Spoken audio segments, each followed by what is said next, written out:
Assalamualaikum warahmatullahi wabarakatuh. Halo semua, perkenalkan nama saya Islah ya.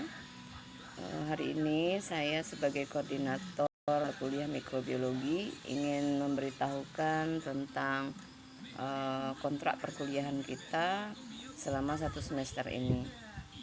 Oke. Di sini saya sebagai koordinator ingin menjabarkan tentang tuntutan pembelajaran kita pada masa semester awal ini. Nah, di sini yang akan Anda pelajari adalah terkait dengan konsep dasar mikrobiologi, kemudian konsep dasar DNA, RNA, gen dan kromosom, kemudian virologi, bakteriologi, fungiologi, parasitologi, imunologi, infeksi nosokomial, pemeriksaan pemeriksaan labor dan penata laksanaan dari infeksi tersebut, infeksi nosokomial. Nah, di sini kita akan melewati 14 kali pertemuan, 16 kali dengan UAS dan UTS. Ya, jadi pertemuan kita akan dibagi 7 kali sebelum meet ya, kemudian setelah meet juga 7 kali. Oke, jadi semua totalnya 16 kali. Nah, untuk pertemuan awal 1 sampai 7 itu nanti saya yang akan mulai masuk ya, sekaligus sebagai koordinator. Saya yang awalnya masuk, nanti saya tim dengan Bu Busyra Hanim. Oke. Nah, untuk tahap awal Senin ini kita sudah harus masuk dengan capaian tentang konsep dasar mikrobiologi. Ya, di sini harapannya dengan Anda belajar konsep dasar mikrobiologi, nanti kita akan mengajak Anda semua untuk mengetahui apa-apa saja yang dimaksud dengan mikrobiologi, cakupan pembelajarannya tentang apa gitu ya.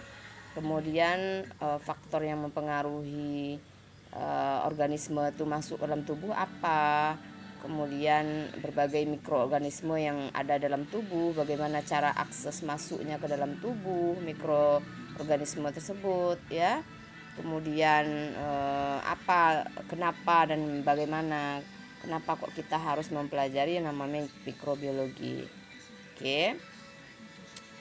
Nah, di samping itu pada pertemuan berikutnya kita membahas tentang konsep DNA, RNA, gen dan kromosom. Oke. Anda mungkin sudah pernah tahu, pernah belajar di biologi tentang apa itu DNA, RNA, gen dan kromosom. Kenapa ini harus kita lakukan? Karena terkait dengan pembelajaran kita tentang DNA bakteri atau virus yang akan kita ini kan.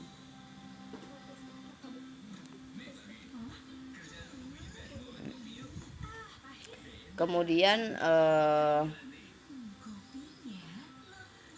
yang akan kita pelajari adalah, nah ini bisa Anda sudah mencari-cari ya terkait dengan pengertian DNA, RNA, strukturnya, fungsinya, apa perbedaan RNA dengan DNA, kemudian apa kelainan-kelainan yang terdapat pada tersebut.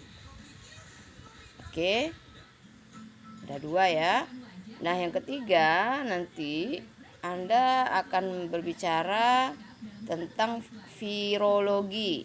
Apa itu virologi? Yaitu ilmu yang mempelajari tentang segala sesuatu tentang virus. Ya, kita bicara tentang virus. Nah, di sini apa materi yang akan kita bahas terkait dengan virus ini? Yaitu morfologinya, bentuknya, sistem reproduksinya, bagaimana dia pembelahannya, ya kan? Kemudian virus-virus yang kira-kira membahayakan untuk ibu hamil. Jadi cakupannya kepada ibu hamil, BBL dan anak ya. Kemudian tanda dan gejala seorang terjangkit virus akan berbeda gitu ya. Kemudian bagaimana pencegahan yang terkait dengan infeksi disebabkan oleh virus itu sendiri. Berikutnya pada pertemuan keempat minggu keempat kita akan mempelajari tentang konsep bakteriologi. Ya. Jadi kalau tadi virologi, sekarang bakteriologi. Jadi ini membicarakan segala sesuatu yang terkait dengan bakteri. Ada dari macam-macamnya, ya, klasifikasinya, bagaimana dia membelah diri, reproduksi, kemudian apa aja bakteri-bakteri yang sering terjadi pada ibu hamil, anak-anak gitu ya. Kemudian bagaimana spesifikasi bakteri gitu, tanda-tandanya seperti apa, bagaimana pencegahannya dan lain sebagainya. Oke, nah untuk itu metode pembelajaran kita bisa melalui pemberian tugas, semuanya rata-rata sama ya. Pemberian tugas ada melalui kuliah online, ada Anda nanti akan disuruh memberikan buat makalah, dipresentasikan, atau nanti sistem pembelajaran kita elaborasi dengan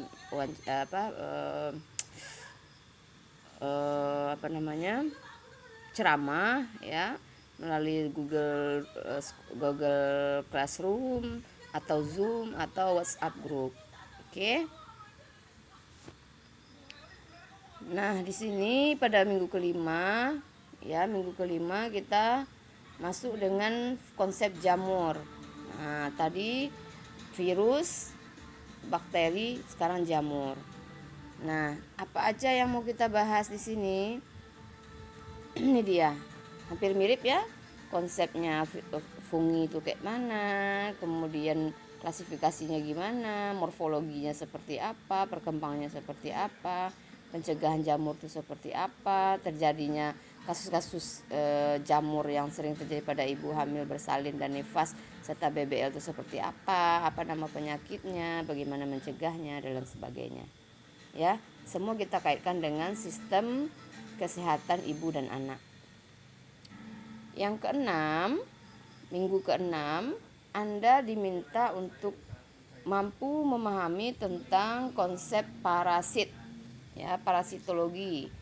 Oke, seperti cacing, larva, kemudian seperti lalat, ya.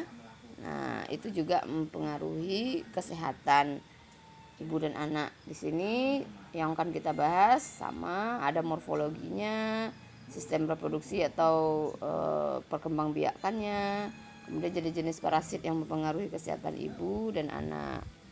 Oke, rancangan belajarnya tetap sama ya. Jadi kita ada ditambahin dengan metode-metode yang lain. Terus di minggu ke-7 kita tentang imunologi. Oke, imunologi yang mana akan membicarakan apa itu dasar-dasar imun dan terkait dengan perkembangan imun itu sendiri. Begitu juga setelah itu kita UTS. Di pertemuan ke-8 kita UTS ya. Di pertemuan 9 kita tentang infeksi nasokomial. Oke. Infeksi yang terjadi pada saat infeksi silang saat pasien dirawat di rumah sakit. Nanti itu Anda baca lebih jauh. Anda akan diberikan tugas ke sana. Oke. Sampai sejauh ini saya harap Anda masih bisa mengerti. Ya. Nah, nanti terkait dengan itu semua. Nah, baru yang ke-10 penata laksanaan pencegahan nasokomial. Kemudian bagaimana pencegahannya melalui cuci tangan. Ya.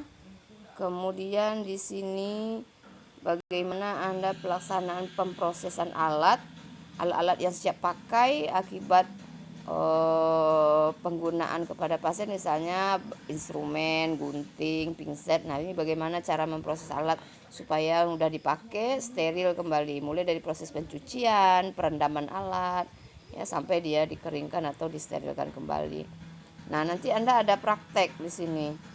Ada praktek pencegahan infeksi nosokomial, ditambah dengan praktek pemeriksaan urin, ya, dan protein urin dan glukosa darah, ya. Nanti HB dan lain sebagainya itu nanti bersama dengan Ibu Busyirah Hanim, ya, sebagai pengampu